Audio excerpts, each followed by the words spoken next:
Academic കൺസെപ്റ്റ്സും real ലൈഫുമായിട്ട് ബന്ധമുണ്ടോ എന്ന് ചോദിച്ചാൽ അങ്ങനെ ചിലപ്പോൾ നമുക്ക് കൃത്യമായിട്ട് കണ്ടുപിടിക്കാൻ പറ്റിയെന്ന് വരില്ല. പക്ഷെ അത് ശരിക്കും നമ്മളത് ഒന്ന് എക്സ്പ്ലെയിൻ ചെയ്യാൻ പറ്റുന്നതിൻ്റെ വ്യത്യാസമാണെന്ന് തോന്നുന്നു.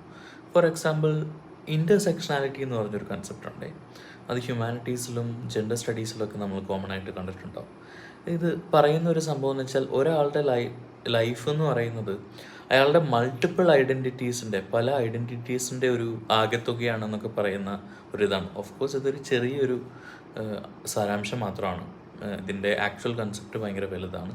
പക്ഷേ ഇപ്പോൾ ഫോർ എക്സാമ്പിൾ ഒരു ദളിത് സ്ത്രീക്കും ഒരു അപ്പർ കാസ്റ്റ് സ്ത്രീക്കും ഉണ്ടാകുന്ന എക്സ്പീരിയൻസ് എന്ന് പറയുന്നത് സെയിം അല്ല.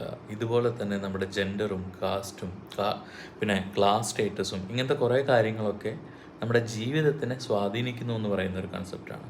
And it will make us view things better.